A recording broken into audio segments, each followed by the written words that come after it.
축덕과 축알못이 함께 즐기는 방송 축덕숙덕 260번째 이야기 시작합니다.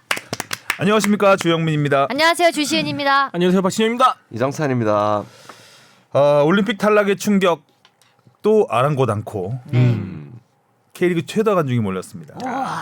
활활 타오르고 있어요. 네. 서울이 어떻게 됐죠? 서울이요? 타버렸죠. 제만 남았어요. 예. 활활 탔죠? 날씨도 뜨거운 좋은데. 열기에 그냥 타버렸죠, 마지막에. 예. 네, 괜찮죠? 한정 논란이 살짝 있었지만 타들어가고 네. 마음도 타들어가고. 아이, 관중은 들어오는데 기록이 안 올라가요. 아주 관중 정말 대단합니다. 한번 보러 가야겠다, 서울 경기. 아, 재밌어요. 네. 제 3자에서 보면 늘 서울 재밌어요. 응원만 하지 않으면 재밌어요. 예. 그래야겠습니다. 자, 프로축구는 뭐 울산 승승장구, 포항도 승승장구, 광주가 또 이제 반전하는 분위기고 재밌습니다. 네. 그리고 손흥민, 황희찬 선수가 모두 골을 넣었는데 팀은 모두 완패를 네. 당했고. 네. 웃지 못했죠. 그러게요. 비슷했어요 상황이. 자, 이슈 포커스로 가보겠습니다. 정심도 오심도 아닌 존중, 오만관중 앞 혼란의 판정. 화가 많이 났구나. 화가 많이 났어, 우리 뽕 PD. 바로 가야겠네요, 서울. 네, 가야 되겠네요. 가야죠. 네. 야, 52,600명. 그때 근데 무료 많이 관중으로 대단하죠. 많이 모일 거라는 예상은 분명히 있었거든요. 링가디아 네. 약간 바람몰이가 있었지만 이번 겨우 같은 경우는 딱히 뭐 어린이날 연휴 뭐 이 정도 어린이날 말고. 연휴 정도였죠. 그 앞에 아마 앉으셔서. 그 예매만 한 4만 장이 넘었다 그래서 오 진짜 많이 모이겠다 생각했고 실제로 현장에 와 보니까 그 정도의 사람이 있어서 오늘 저랑 기록 세우나 했는데 그래도 5만을 넘을 줄은 몰랐어요. 5만은 이 숫자라는 것 자체가 거의 국가대표 경기급은 돼야 그렇죠. 그렇죠. 예, 뭐 특히 뭐 우리나라 뭐 모든 프로 스포츠를 통해서도 5만이라는 숫자는 진짜 보기 힘든 건데 순수하게 그 서울과 울산 경기를 보러 온 거잖아요. 다른 이슈가 있었던 건 아니잖아요. 그죠? 뭐 울산이 뭐 인기 구단이다 뭐 이 정도. 왜 서울은 아니에요? 1, 2위 맞대결도 아니고 그죠? 슈퍼 매치도 아니고 그 서울 아니에요, 인기구단? 아 서울 인기 구단인데 이제 뭐 어웨이 팀도 이제 인기 울산 구단 원정 팬들 장난 아니죠. 엄청나죠. 정말 많죠. 울산이 그 최근 3년 사이에 아무튼 팬덤이 좀 자리를 잡는 데에는 사실 수도권 팬들의 폭증이 굉장히 큰 영향을 차지했거든요. 그러니까 이제 주말 울산 홈 경기를 수도권에서 원정 홈 경기를 응원하러 가시는 분들이 굉장히 많아졌어요. 그때 가장 유명했던 게 그 마틴 아담 선수가 뭐 울산이 준우승만 하다가 우승했던 그 시즌에 되게 전북을 상대로 극적인 골을 넣어서 그때 우셨던 분. 네, 우셨던 여성 팬분 그분도 뭐 경기도 네. 분이셨나? 뭐 중요한 경기는 다 연차 쓰시고 또 가신다고 그러고 뭐 주말에는 대단하시다. 뭐 인천, 수원 이런 데서 하면 무조건 가겠네요. 아니 그래서 제가 지난 해에 이제 우리 스포츠먹으로도 만들었던 건데 울산 홈 경기가 있는 날 아침에 KTX역 서울역에 가면 울산 팬들이 제법 보입니다. 그거 더 가시는구나. 네, 타고 내려가셨다가 또 이제 경기 끝나고 바로 오시고. 오시고. 참 열성이 대단한. 대부분 이기니까 기분 좋게 올라오시겠어요. 네. 경기 내용은 서울이 괜찮았어요. 나쁘지 않았죠. 나쁘지 저는 않았죠. 좀 조현우 골키퍼가 아주 뭐 네. 멋진 선방을 여러 번 했고. 너무 잘하시니까 또. 그래도 뭐 긍정적으로 본 건 서울이 요 근래 이제 실점이 많았는데 이 경기에서 사실 페널티킥 이 장면 말곤 그렇게 울산이 위협적인 장면을 잘 못 슈팅 만들었거든요. 네. 그 주민규 오버헤드킥 하나 아니었나요? 맞아. 약간 그 전북 그 전병관 선수의 악몽이 조금 떠오르던 장면이었는데 아무튼 그 외엔 겁이 많아졌구나. 악몽까지 나왔어, 네. 악몽까지. 그때 약간 소리 나고 먹혀가지고 지금 약간 하는데 다행히 정면으로 가서 마련했지만 PTSD. 예 진짜 이거 약간 바이시클 비슷한 것만 가도 바이만 들어도 약간 일단 좀 골대랑 움찔하거든요. 등져도. 예. 움찔움찔하거든요. 그래 진짜. 하여튼 그래도 뭐 수비적으로 이때까지 본 경기 중에서는 가장 좋았으나 네. 막판 좀 판정 얘기해 볼까요? 요 장면 재밌죠? 사실 저는 굉장히 흥미로운 장면입니다. 일단 뽕PD는 당연히 오심이라고 생각할 것이고. 그래요? 일단 그 현장 분위기만 말씀을 먼저 드리자면 이 심판이 경기를 멈췄잖아요. 이 판정을 위해서 다 왜 그랬지? 왜? 뭐 때문에? 어. 뭐 때문에? 추후에 기사 읽어보니까 조현우 선수가 심지어 그 서울 서포터즈랑 소통도 했다고 무슨 일 하더라고요. 있었어요? 네. 이랬나? 뭐 보고 있냐고. 아. 그 정도로 팬들도 다 의아했고 서울 그때부터 이제 선수들한테. 다 이제 중계 영상 보고 나서야 이것 때문이었구나 했는데 저는 눈앞에서 그거 봤을 때 뭐 딱히 팔에 일단 맞았던 걸 제대로 못 봤어서 그랬는지 전혀 문제라고 생각하지 못했거든요. 그리고 되게 뭐 이런 핸드볼이 의심되는 상황엔 먼저 이제 선수들이 손 맞았다고 막 이렇게 그 상대 자리에서 경험하니까. 바로 항의를 주민규 하잖아요. 선수만이 얘기를 했죠 그때. 네. 그래서 뭐 주민과 팔 맞았다. 딱히 뭐 그런 장면도 없었기 때문에 전혀 예상하지 못했는데 뒤늦게 보니까 뭐 페널티킥까지 억울하다. 주어졌던. 저는 좀 억울했어요. 왜 그러냐면 억울할 특히 만해요. 또 그 손에 맞았던 선수가 최준 선수였잖아요. 음. 이렇게 시선이 고의성 뭐 이런 것도 많이 그렇죠. 따지니까 그리고 공이 뒤에 와서 맞았던 그것도 뒤에 뭐- 있는 선수를 네. 마크하려고 뛴 게 아니고 일단 공을 걷어내려고 뛴 거였기 때문에 등지고 있었고. 그리고 바로 막 코앞에서 공이 와서 부딪혔다 보니까 이거를 그럼 점프할 때 어떻게 손을 들 수밖에 없잖아요. 그렇죠. 이렇게 높이 예. 뜨려고 손을 들었다가 이렇게 뛰면서 이제 옆으로 하다가 맞은 건데 막 어색하게 막 만세하는 자세까지도 아니었고 고의성은 없었다고 네, 봐요. 뭐 저도. 그렇게 손이 높다고 보지도 않았어서 자, 일단은 상황을 못 보신 분들을 위해서 간단히 설명드리면 그 후반 40분에 크로스가 올라왔고 최준 선수는 그 크로스를 막기 위해서 뛰었습니다. 뛴 상황에서 공은 넘어갔고요. 뒤에 있던 아타루 선수가 헤딩 유효슛을 했습니다. 그 상황에서 그 최준 선수의 팔에 맞았습니다. 그러고서 골문 안쪽을 향하던 공의 방향이 꺾였죠. 자, 이 상황에서 최초의 주심은 핸드볼로 보지 않았습니다. 근데 VAR 교신을 들었고 VAR을 본 다음에 결국에는 이거를 파울로 본 거예요. 자, 그 핸드볼 규정은 그렇습니다. 일단은 핸드볼이 되려면 고의성이 있어야 돼요. 고의성이 있어야 하고 두 번째는 그 동작이 부자연스러워야 돼요.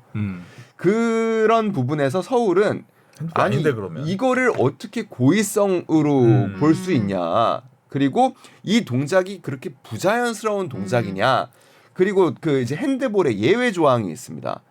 내 발에 맞고 바로 팔에 맞았다. 따닥 소위. 이거는 핸드볼이 아니다. 예외다. 아니죠. 또 하나 너무 가까운 거리에 있는 상대 선수의 신체에 맞고 내 팔에 맞은 거는 예외. 예외다라는 예외 조항들이 있습니다. 이 가까이 예외 조항, 있었는데. 이 예외 조항까지 해서 서울은 이게 핸드볼일 수가 없다라고 주장을 하는 겁니다.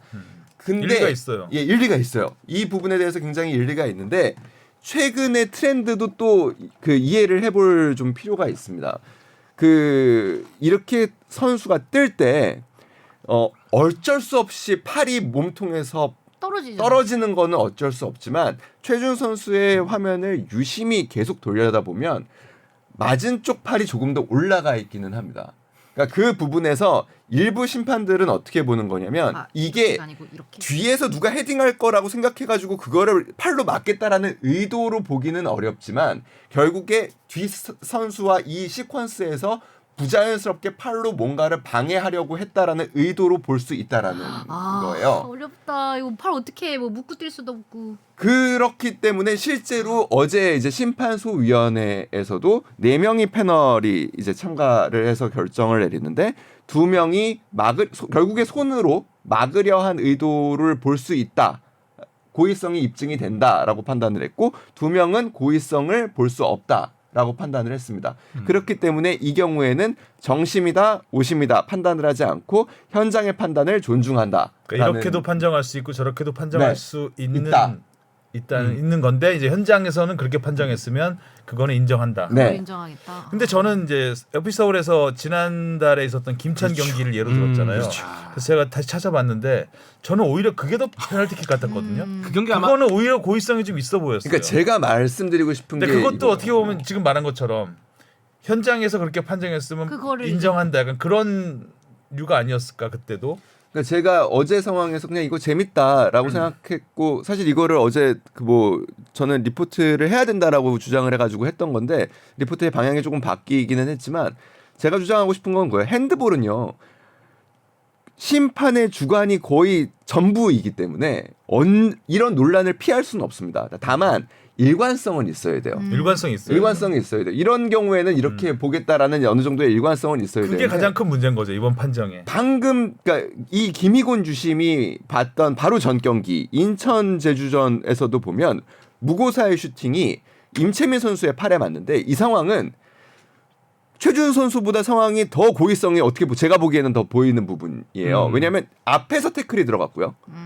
무고사가 슈팅을 하는데 태클이 들어가는데 내 발에 맞고 바로 손에 맞았지만 사실 그 동작은 어떻게 보면 아예 손으로 맞겠다. 공을 쳐내는 장면처럼 보여요. 그러니까 그 장면에서 핸드볼을 불지 않았거든요. 근데 그 예외 조항을 본 거예요. 내 발에 맞고 손에 맞았다라는 예외 조항을 본 건데 이게 일관성이 없다는 거예요. 그러니까 그리고 가까이에 있는 선수를 맞고 나한테 맞으면은 그게 핸드볼이 아니라는데 그 가까이를 어디까지 그래서 가까이로 볼 것이냐. 거의 이 정도로 붙어야 가까이인가? 네, 그것도 일관성이 없어요. 손을 잡아야 돼. 그리고 더 큰 문제 아까 그 뽕 PD가 지적했던 현장의 얘기를 했잖아요. 이 부분은 빠르게 고쳐져야 된다고 생각해요. 그러니까 내가 지금 온필드 리뷰를 했잖아요. 심판이 뭘 보는지 얘기를 안 하나요? 네, 그 부분이 뭐 핸드볼인지 적어도 뭔지. 전광판에서 핸드볼에 대한 VAR이 진행 중이다라는 거 정도 그 큰 나와야. 전광판에 그걸 안 나오잖아요. 그 근데 메뉴는 막 뜨던데. 아, 큰 저는 전광판에. 우리 맨날 그 뭔데 이러잖아요. 네, 사실 관중들. 좀 다른 좀 프로 스포츠에서 도입을 해야 된다 느끼는 게 뭐 배구도 그렇고 야구도 그렇고 어떻게 보면 그 카메라 그 VAR 판독 자체가 하나의 컨텐츠잖아요. 뭔가 쫄깃쫄깃하게 그리고 만드는. 판정하기 전에 네. 무슨 판 배구에서 뭐, 그렇게 네, 하죠. 인아웃에 네, 대한 네. 뭐 터치아웃에 맞아. 대한 뭐 오케이 저축은에서 뭐 이런 강의가 뭐. 들어왔습니다. 해서 한다고 안 하는데 알려주니까. 그래서 현장에 있는 사람들이 몰라. 결국 그러니까 그 전광판에 무엇을 안 보여주는 그러니까 경기 장면을 안 보여주는 의도가 경기에 더 집중하라고 하는 집중. 집중하라고 하는 거잖아요. 집중. 야, 그것도 있지만 이제 관중 소요 사태 소요도 때문에 있죠. 그렇죠. 네. 네, 혹시 뭐 다툼 돈을 그게 내고 이제 이럴까 봐 논란의 장면을 그러는데. 보여주면 맞아요. 관중들끼리 싸움 나거든요. 맞아요. 이게 뭐 50이네 아니네 하고. 아니, 그러니까 그 현장에서 리플레이를 안 보여주는 게 원칙인 게 맞습니다. 그리고 그 부분은 이런 여러 가지 사유 때문에 안 하는 게 맞다 하더라도 뭐 하는지는 뭐에 대해서 그러니까 VAR이 지금 뭘 보고 있는지에 대해서는 그렇죠. 분명히 맞아요. 알려줄 필요가 있고 전광판을 통해서 그리고 기술적인 문제로 그렇게 어려운 문제도 일단 아니고 불편해요. 그리고 두 번째는 이미 그 지난 여자 월드컵 지난해 여자 월드컵 그리고 MLS 등에서 이미 그 온필드 리뷰가 끝난 다음에 심판이 무선 마이크로 관중에 전달할 수 있게 내가 지금 뭘 받고 어떤 판단을 내려서 이거는 페널티다 아니다라는 거를 그 방송을 합니다. 그렇죠. 이거는 그렇게 방송 기술적으로 어려운 게 그런 게 아니죠. 아니에요. 일단은 월드컵 때 하지 않았나요? 지난 U20 여자 월드컵 때도 U20 있죠. 때 네, 했나요? 뭐 네, 장내 중계로 마이크만 있으면 되는 거 뭐 아니에요? 길게 얘기하진 않았지만 이거 뭐로 했는데 간단 명료하게. PK다. 네. 그리고 그게 노골이다. 뭐 통신 기술 장비에 어느 정도의 뭐 기술적인 준비가 필요하다고 한다면 그것조차 온필드 리뷰 근처에서 그냥 장내 아나운서 쓰는 무선 마이크 맞아. 잠깐 빌려줘서 그거 쓰게 하고 다시 경기장에 들여보내면 돼요. 아무런 문제가 되지 않습니다. 그러니까 이거는 5만 명이 넘는 관중을 현장에 모아놓고 이 상황이 뭔지 아무도 모르고 집에 돌아가게 해서는 안 된다. 너무 심지어 불친절해. 거기서 결승골이 나왔잖아요. 그러니까 이거는 좀 불친절하다. 네, 굉장히. 불친절한 것 같아. 관중들에 대한. 5만 2천 명이 넘는 다들 그러면 갑자기 핸드폰 꺼내서- 켜가지고 막 중계 찾아보니까 그 와중에 이제 쿠팡 와우 안 돼 있는 사람 모르잖아요. 모르지. 뭐래요? 가입해야 돼? 그러면. 뭐 이래야 되니까. 쿠팡 보시는 분 뭐래요? 뭐래요? 맞아. 그거 왜 안 얘기 안 해줘요? 자, 서울이 역시 관중도 많았고 할 말도 많네요. 네. 그리고 서울 팀에서 어제 그 아까 그 술 마신 프런트가 이거 방송에서는 좀 그런데 축덕숙덕에서는 얘기 좀 해주셨으면 좋겠다고 하면서 얘기한 게 있습니다. 그 소원술이 받습니다. 다 봤습니다. 이것까지 이렇게 다 얘기해도 되나? 아무튼 예, 그 팀장님 죄송해요. 근데 그 시즌 전에 심판들이 구단들 선수와 지도자들 상대로 그 올 시즌에 이러이러한 변화들이 있습니다. 이런 거를 다 설명회를 개최하거든요. 그 설명회 개최할 때 이런 비슷한 장면에 대한 얘기가 나왔대요. 그래서 좀 뭐 엄격하게 볼 수 있다라는 심판이 이야기를 했다는 핸드볼 거예요. 관련돼서요? 네, 핸드볼 관련해서 그래서 김기동 감독이 그 자리에서 즉석에서 질문을 했대요. 그럼 뒤에서 날아오는 공은 어떻게 되냐라고 했는데 그때 심판의 그 해당 강사 분의 입장은 뒤에서 나오는 것까지 어떻게 막겠어요?라는 이야기를 하셨었다. 지금 딱 근데 지금 다 뒤에서 뒤에서 왔는데 근데 그럼에도 불구하고 감독님 너무 화나시겠다. 그렇죠. 그러니까 그 김기동 감독이 사실 화나는 부분은 그 부분이에요. 그러니까 근데 진짜 그 일관성이 이 없네. 부분을 놓고도 근데 저도 이 패널들 말고도 다른 심판들하고도 좀 통화를 해봤거든요. 그 조금 그 핸드볼로 볼 수 있는 여지가 조금 더 많기는 하다라는 그래요? 얘기가 나오긴 했습니다. 그럼 팔로세비치 그것도 파울 그것도 핸드볼로 봤어요. 그러니까 일관성이 없다라는 오히려 거에 두 개를 대해서. 비교해 보면 저는 제가 봤을 때는 팔로세비치 훨씬, 슈팅 그쵸. 그거는 이제 태클이 들어가면서 오른손으로 이렇게 양손 다 맞았어요. 그 경기가 이제 양손 다 맞았어요. 이겼어서 망정이지. 5대 1이었나 그때? 네, 좀 크게 이겼던 걸로 기억하는데. 어려운 것 같아요. 유튜브에 막 비교를 해가지고 모아놨더라고요. 근데 저는 보는데 그래서 이게 이거라는 거 이게 맞다는 거 아닌지 잘 모르겠더라고요. 서울 화이팅! 우리 얘기 많이 해줬으니까 예. 9위로 됐네. 9위. 지난주에 7위였는데. 자 포항도 참 극적으로 이겼습니다. 참 태아 드라마. 전북도 참 극적으로 졌죠. 전북 드라마 전북 드라마. 왜 이렇게 아니, 비극인가? 마지막에 왜 이렇게 다 몰려 나와가지고 뒤를 뻥뻥 뚫려놨어. 전북이 지난 경기에도 대구 상대로 맞붙었다가 2대 0으로 앞서고 있었는데 뒤에 막판에 두 골 내주면서 심지어 결국 추가 이겼잖아요. 시간에. 다 추가 시간에 예. 이번에도 94분. 이번엔 졌죠. 대구 두 골 그렇게 해서 2대 0으로 이기고 있다 그렇게 됐죠. 그다음에 인천전도 사실 1대 0 상황에서 얼마든지 동점을 노릴 수 있는 상황에서 후반 추가 시간에 두 골을 허용하면서 3대 0 됐죠. 그다음에 그전 경기도 아마 이번 경기까지 해가지고 세 경기 연속 90분 이후에 지금 실점들이 벌어지고 있어요. 만약에 대구전 90분 뭐 이거 가정은 다 의미 없는 거긴 합니다만 해서 이겼다면 승점 3점 더 할 수 있었고 만약에 이 경기 비겼다면 승점 1점 그다음에 만약에 인천전 그거 성령이 하는 행동인데 지금 이거. 의미 없는 거 아니에요? if only. 만약에 그러면은 전북이 지금 상위 스플릿에 들어가는 네. 지금 하이 스플릿에 있어요. 아니 근데 그 얘기가 좀 있긴 해요. 지금 전북 선수단의 그 위닝 멘탈리티가 사라진 거는 확실한 것 같아요. 안타깝다. 와, 변북이 어떻게 그렇게 될 수 있죠? 근데 분위기도 좀 궁금한 게 김진수 선수가 저번에 경기에서 울고 했잖아요. 경기 끝나고 나서 많이 좀 위축되어 있는 것 같더라고요. 그런 거죠. 선수들 아니 그러니까 90분이 땡치면 선수들의 심리가 여기서 뭐 예를 들면 0대 0 포항과 0대 0 상황이면 우리가 어떻게든 이겨야지가 아니라 자 어떻게든 버텨보자. 버텨야지. 그러니까 이게 경기장 밖에서도 사실 느껴져요. 그러니까 대구전 때 같은 때도 자 이거를 지키기만 하면 되는데 이거를 지금 지키는 멘탈이 사실상 거의 무너져 있는 자신감이 무너져 있는 상태인 것 같아요. 대구는 좀 그랬던 것 같은데 이번에 포항 경기는 어떻게든 이기려고 하는 게 마지막에 보였잖아요. 마지막에 그래서 좀 뒤에 많이 비워놓고 마지막에 공격하는 타이밍이긴 한데 거기서 공을 뺏겼잖아요. 항의를 하고 있어요. 쫓아. 알고. 한 명은 넘어져 있고 한 명 그 뺏긴 상황에서 항의를 하느라고 못 그러니까 쫓아갈 타이밍을 놓친 거죠. 그러니까 저는 그게 조금 쫄리는 그러니까 거 딱 아닌가라는 생각이 조금 드는 거예요. 그러니까 이게 조급한 거죠. 조급하면 손들 시간에 다 알려갔었어야 되는 거 아닌가? 아니 그러니까 막 이게 막 절박한인데 이게 막 뜻대로 안 되고 하니까 그러니까 막 짜증도 나고 그런 심판한테 막 항의하고 싶고 항의하게 되는 거죠. 그러니까 여유가 없죠. 예. 근데 이제 그 상황에서 완전 단독 돌파 허용해가지고 한 명 딱 뚫리니까 바로 1대1이잖아요. 전북이 어쩌다 이렇게 됐을까? 아니 그래서 지금 뭐 팬들 사이에서도 조금 뭐 화제가 되고 있는 것 같은데, 그러니까 그 현대차 그룹과 그 모기업과 구단이 함께 지금 우리 프런트의 문제, 선수 구성의 문제, 이런 뭐 혹은 코칭 스태프의 문제는 뭔지를 지금 다 방면에서 조사를 하는 시간을 갖고 있다고 하고 이게 그 조사의 결과가 이제 마무리 단계라고 하고 조만간 이제 뭐 감독 결정과 함께 나올 것이다. 그러니까 감독을 빨리 뽑아야죠. 분위기를 또 바꿀. 네. 감독을 뽑아서 뭔가 좀 새롭게 시작한다는 느낌이 있어야지 선수들도. 지금 막 거의 마른 수건 짜듯이 더 나올 것도 없는데 막 어떻게든 선수들이 막 해보려고 이 의욕만 앞서 있는 상황이잖아요. 그래서 뭔가 좀 재정비가 확실히 필요할 것 같아요. 자 그리고 저는 광주 경기 아주 재밌게 봤습니다. 드디어 간만에. 광주가 간만에 이기고 있어요. 2연승. 네, 이기고 있어요. 2연승 뒤 6연패 뒤 2연승. 정말 재밌지 않습니까? 약간 위험한데 262 설마 아니야. 왜 그래요? 아니겠죠. 예. 또 지금 다른 데다 화풀이하는 거니? 어떻게 이겼는데 마지막 또 뭐 정여매직하고 난리 나긴 했던데 뭐 정여매직이라고 보기보다는 저는 그 어떻게 보면 그 약간 외인 구단까지는 아니지만 다른 스타 팀에 비해서 네. 굉장히 네임드들이 없잖아요. 그렇죠.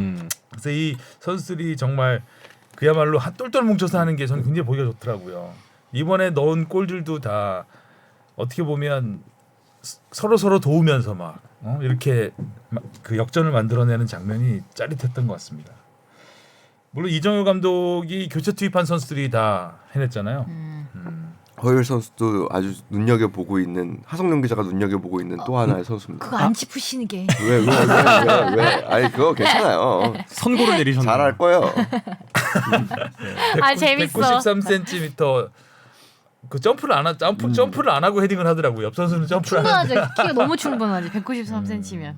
근데 가브리엘의 뭐 크로스가 너무 좋았으니까. 이정효 감독도 인터뷰 안 읽어드릴 수가 없죠. 네. 전략 변경은 1도 고민하지 않았다. 광주 색깔을 잃을 수는 없다. 어떠한 상황이 오더라도 제가 감독하고 있는 한 어떤 팀을 상대하더라도 제 축구 철학은 변하지 않을 것. 뭐 이정효 감독다운 겁없는 멘트.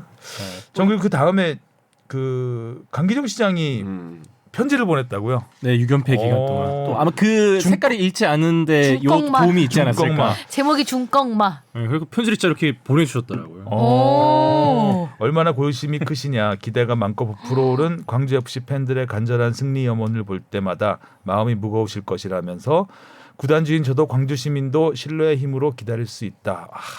유견패 기간에. 저는 이 광주시장의 이 글을 보면서 전주시장이 떠올랐어요. KCC 요? KCC가 전주에서 버림받은 거잖아요, 사실상. 네. 네. 전주 또 나오네. 스포츠 구단을 이렇게 쉽게 버리는 게 아니거든요. 스포츠 구단은 어차피 정치인들이잖아요. 그 시장은 스포츠로 뭉쳐지는 게 팬심이 자기한테 올 수 있잖아요. 그러면 스포츠로 어떻게 보면 잘 이끌어 나가야 되는데, 그러니까 전북만 믿었나요? 전북 현대만 믿었나요? 아이고. 근데 전북 현대도 그때 근데 그 잼버리 때 힘들었잖아요. 아주 뭐, 힘들 뭐, 뻔했죠. 힘들 뻔했죠. 그랬죠. 근데 그거는 이제 뭐 전주시장의 그 위에서부터 내려온 거기 때문에 어찌 됐든 와.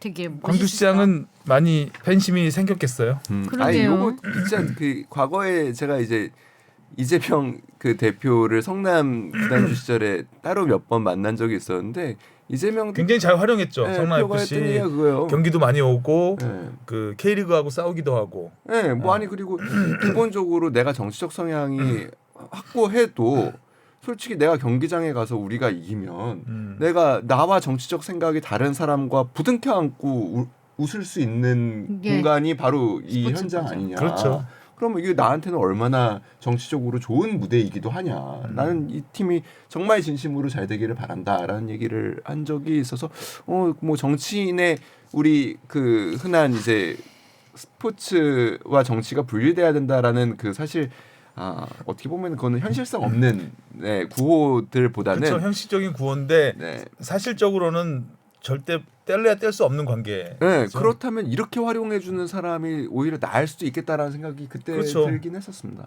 정치가 개입하려면 이런 식으로 개입하는 게 좋죠. 잘 해야죠. 잘 되도록. 네.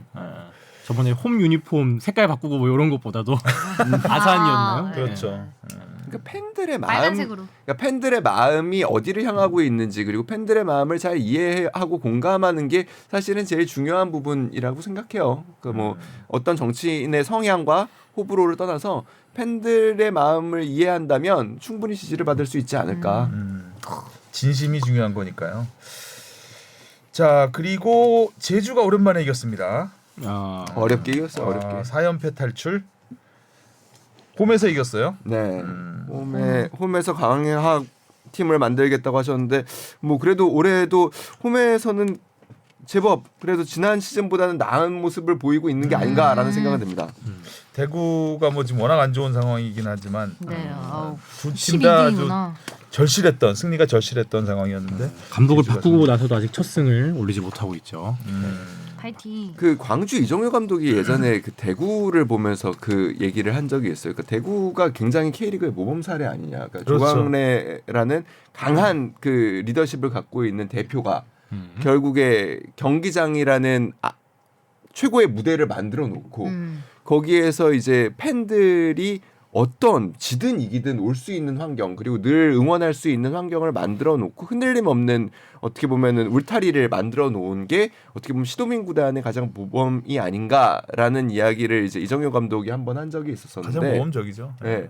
한편으로는 근데 그 한계에 일지도 모른다라는 생각이 들어요. 그러니까 조광래라는 인물이 너무 크게 차지를 하고 있다 보니까 뭐 어떤 감독이 와도 사실 뭐 그건 장점일 수도 있겠지만 팀의 색깔이 그렇게 크게 바뀌지 않는 부분 그리고 과연 뭐 그 팬들은 늘 의심할 수밖에 없는 결국에는 조광래 감독의 축구 아닐까라는 또 생각. 결국은 조광래 축구죠. 저는 또 약간 뭐 이게 그냥 전혀 합리적이진 않지만 느낌상 홍준표 시장이잖아요, 대구가. 예전에 이제 경남 도지사 할 때 경남 FC 없애려고 했잖아요. 아, 그런 약간 축구하고 좀 안 좋은 인연이 있는 시장이라는 공교롭게도 이제 그렇게까지 좀 생각을 하게 됐다. 아니 그 재밌었던 것 중에 하나가 최근에 이제 축구협회 그 저격수로 굉장히 활동하고 계시잖아요. 그 정몽 네, 나가라. 정 회장 뭐 사퇴하라 그러고 아시안컵 기간에도 글 꾸준하게 올리셨죠. 그때 네. 댓글 중에 제가 하나 굉장히 눈에 띄었던 게 구단주님 팀부터 일단 상황을 살피시고 그게 좀 와닿았던 예. 그러네요. 크게 보시니까 국가대표만 보시는 건가 보네요. 그쵸, 대권을 노리시니까. 어디 자, 가죠? 인천이 또 드라마틱하게 비겼어요. 극 완전 후반에 네. 두 골 먹고 두 네, 골 골딱 넣고. 인천이 힘이 있어요. 팀이 보면 그죠. 예전에는 지난해부터 완전히 달라진 것 같아요. 잔류왕 이 호칭이 이제 떼진 뭐 건 아닌가. 떼졌죠, 네, 떼졌죠. 조성환 감독님 네. 오고서는 확실하게 예전에 그 인천 하도 그 잔류왕 소리 아. 들을 때 그 다큐멘터리도 나왔었잖아요. 뭐 그 정말 그 어떻게 보면 약간 진짜 그야말로 외인 부대의 다큐처럼 만들어서 정말 어려운 상황에서 이겨나가는 모습. 근데 그 다큐를 지금 보면 되게 격세지감을 느낄 거예요. 인천에게 이런 시절이 있었구나. 유상철 감독이 지금 어떻게 도와주고 있나요? 음. 하늘에서 그럴 수도 있겠네요. 전혀 합리적이지 않은데 약간 생각이 나는 연결고리가 이제 그렇게 되는 것도 있는 것 같아요. 인천은 강하다라는 사실 그 레토릭도 굉장히 강하죠. 그렇죠. 인천은 왠지 항상 K리그 1 1부 리그에 있을 것 같은. 네. 느낌이 어떻게 해서든 버틸 것 같은. 자 그리고 또 이승우 선수가 간만에 연속골이죠? 네, 잘 넣었어요. 네, 와, 굉장히 좋은 멋지게 잘 뭐 넣었죠. 그 이 경기에서도 근데 사실 그 양 팀의 전반에 다 핸드볼 상황이 있었어요. 그 이제 밀고 들어가는 그러니까 수원 FC가 먼저였을 거예요. 밀고 들어가는 상황에서 강투지 선수가 그 막으려는 상황에서 자기 발에 맞고 핸드볼이 됐는데 당연히 수원 FC에서는 강하게 핸드볼 파울을 주장했지만 받아들이지 않았고 그리고 반대 상황도 또 한 번 있었던 걸로 기억이 돼요. 그 강원 야구? 야구. 선수가 들어갈 때 이제 수원 선수 팔에 맞았는데 그때도 결국에 뭐 신체에 따닥이라는 이유로 넘어갔는데 이게 일관성을 너무 갖기가 어렵다라는 생각이 조금 들었고 비가 많이 왔어요 이날. 많이 왔죠. 네, 비가 많이 와서 사실 잔디가 굉장히 좋다는 생각이 들었는데 이승우 선수 슛이 그 땅볼 슛이었잖아요. 근데 아주 그냥 잘 미끄러지던데요. 그러니까 서야 되거든 웬만하면. 그 종합경기장이 인천 구장이었으면 쓰지 않았을까요? 일단은 가다 뚝. 진흙이 일단 생겼을 거예요 거기는. 가다 뚝 눈사람처럼 이렇게 네. 진흙이 붙었다. 인천 안 떴어. 강원도 어쨌든 굉장히 지금 이번 시즌 좋은 페이스를 유지하고 있고 지금 1, 2, 3위가 따닥따닥 붙어 있고 네, 포항 4위가 울산, 김천. 강원. 네. 붙어 또 따닥따닥 붙어 있습니다. 네. 여기서부터는 사실 뭐 거의 그렇죠. 뭐 그렇죠. 어디까지 끝까지라고 봐야죠. 끝까지라고 네. 봐야 되겠네요. 뭐 4위 강원이 15점, 11위 대전이 10점, 대구가 8점이고 그 울산은 일단 한 경기를 덜 치렀기 때문에 포항하고 승점 1점 차라서 네. 네. 이제 선두로 올라올 것 같아요. 울산 페이스라면 포항이 잘하고 있지만 그러니까 뭐 홍명보 감독의 마라톤론이 한번 또 화제가 좀 됐었죠. 그러니까 그 마라톤론 어차피 끝까지 가봐야 한다? 시즌 초반에, 길다. 그리고 좀 여유가 생겼죠. 그러니까 몇 번 이제 우승을 우승하셔서. 해보니까 그러니까 지금 상황에서는 그 선두에 나가는 것보다 그러니까 앞에 바람막이 한 명 있고 뒤에서 따라가는 게 오히려 더 낫다. 낫다. 지금 초반이니까. 상황에서. 그리고 뭐 이제 30km, 35km 정도가 되면은 승부를 보겠다. 마라톤론 하니까 또 KCC가 생각나네요. 또요? 아니 KCC하고 KT하고 챔피언 결정전에서 KT가 우리가 흔히 말하는 촌놈 마라톤을 했잖아요. 마지막 4차전이었죠. 그러니까 하면서 진짜 막 초반에 미친 듯이 달렸거든요. 5차전. 5차전이었나요? 네, 네, 네. 5차전이죠. 네, 1쿼터에 허훈이 네, 뭐 미친 듯이 그냥 미친 듯이 전반에 20점 넣고 막 날아다녔는데 후반에 이제 지치니까 안 되지. 챔피언전 시리즈 중에 가장 참패를 당했죠. 그럼 안 마지막에. 돼요. 그러니까 뭐 KT 입장에서는 어쩔 수 없는 없었죠. 상황이긴 해서 초반부터 몰아치지 않으면 마라톤 하니까 또 생각이 났습니다. 이렇게 합리적이지 않은 상황으로 이렇게 연결이 되네. 자, 그리고 손흥민 선수 골을 넣었습니다. 네, 120호 골입니다. 리버풀이 참 세더라고요. 그렇죠. 초반에 경기- 몰아치는데 뭐 토트넘이 어디 공격할 이게 뭐 틈이 없더라고요 보니까. 아니 전반은 근데 진짜 처참했죠. 처참했죠. 요 근래 본 경기 중에 요 근래 다 경기가 안 좋았지만 그 중에서도 최악이었죠. 2골 먹은 게 다행일 정도잖아요. 네. 아니 뭐, 아무것도 못하지 않았나요? 예, 아무것도 못했죠. 다 유효 슈팅이야 리버풀은 거의. 네. 뭐 하이라이트 보면 토트넘 상황 거의 없다시피 할 정도로. 그렇죠. 손흥민이 수비하고 있는 것만 보이고. 네. 이 와중에도 이제 후반 가서 나름 활발하게 움직였죠. 아무래도 뭐 손흥민 선수가 좀 사이드로 중간으로 나오니까 가니까. 조금 경기가 좀 좋았고 뭐 히샤르리송한테 줬던 그 이제 가마찬 그 깡볼로 가마찬 패스는 막판에 기가 막혔죠. 메시 뭐, 같은 예, 느낌이 들 어떻게 정도로. 그게 그 속도, 방향, 그다음에 뭐 회전 뭐 이런 게 진짜 정말 근데 또 골키퍼 선방이 기가 막혔죠. 이게 또 막히더라고요. 얄리송이 그게 잘 들어갔어야 막아요. 되는데 그게 너무 아까웠죠. 그 상황이. 물론 그게 근데 진짜 들어갔으면 4대3 됐으면 몰라요. 또 또 모르죠. 한 골 차면 모르죠 진짜. 분위기가 확 올라올 수 있었는데 그게 또 안 되더라고요. 그러니까요. 어쨌든 뭐 실력 차는 완연했고 두 팀이.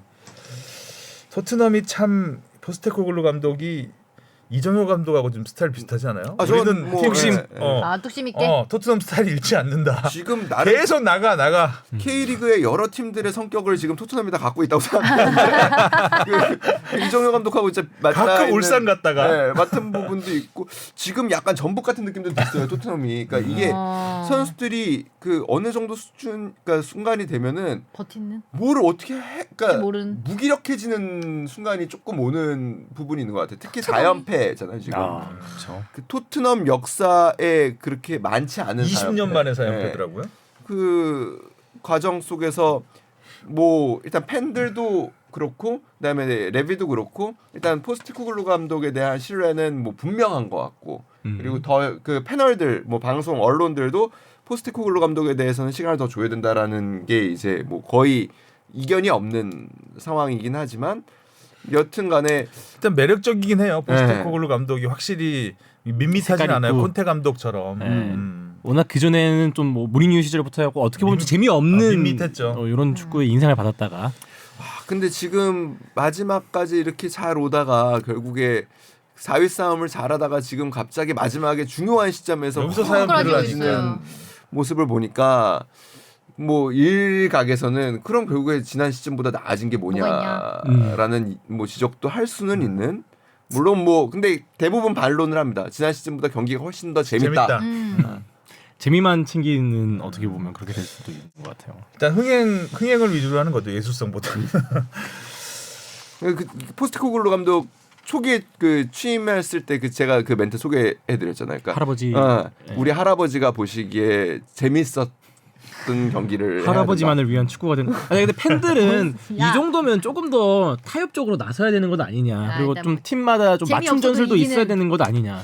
그러니까 물론 이 재미도 중요하지만 이기는 것도 그치. 훨씬 중요하잖아요. 감독한테 최소한 2년의 시간을 주잖아요. 음. 그렇기 때문에 이제 다음 시즌이 굉장히 기대가 돼요. 영입을 많이 할 거라고는 얘기를 하고 좀 더 있죠. 투자를 하면 더 좋아지겠죠 팀이. 저 투자가 중요하니까. 손흥민 선수 뭐 종신 계약한다는 얘기도 있고 막 뭐 기사가 있더라고요. 있죠. 이게 이번에 계약을 장기 연장 계약을 뭐 이렇게 어떻게 보면 지금 상황에서 신기해. 선수 인생의 가장 큰 계약을 할 수 있는 큰 계약을 해야죠. 지금이 이제 전성기의 마지막 네. 저 커리어의 시기이기 때문에 그러니까 상황이라고 한다면 사실 그 계약이 종료됐을 때에는 사우디 뭐, 뭐 혹은 뭐 K리그 한번 띄워주시고. 뭐 K리그 K리그 괜찮네요. 와 아, 난리. 난리 나겠다. 자, 저 서울 6만 다 월드컵 차겠는데. 7만 아닌가요? 아니, 서울 팬들도 기대하는 거 있어. 이게 유스를 서울에서 잠깐 했으니까. 서울로 온다? 예. 강원 갈 수도 있어요. 그렇죠. 또 태생이 거기니까. 춘천. 와. 손흥민 선수가 통산 300경기 빗바랜 300경기가 뭡니까? 300경기 출전한 거지. 그리고 저는 이제 이게 언론사에서 너무 관용적으로 이제 타성에 젖어서 팀이 지면 빗바람 몇 호골 하지만 물론 예를 들어서 이제 5대 0으로 지다가 5대 1이 되면 경기 자체에서는 빛이 발했지만 개인이 만약 20골을 넣었다 그러면 20골은 빗바란 게 아니잖아요. 안 발했다고요. 300경기 출전에 120득점이면은 이게 잘한다. 프리미어리그 역사상 역대 22위 기록이잖아요. 네. 왜 빛이 발해요 이게? 빛 발하지 않았다고요. 팀이 진 건 좀 그냥 웃지 못한 기록. 아쉬울 웃지 못한 뿐. 기록이죠. 네. 어쨌든 기록은 대기록이죠. 그렇습니다. 자 따끔하게 혼을 냈고요. 네. 어시스트나 하나 더 했으면 좋겠네요. 그러니까요. 지금 어시스트가 몇 개죠? 9개입니다. 아, 텐텐 그러네. 또 텐텐 가야죠. 그러니까.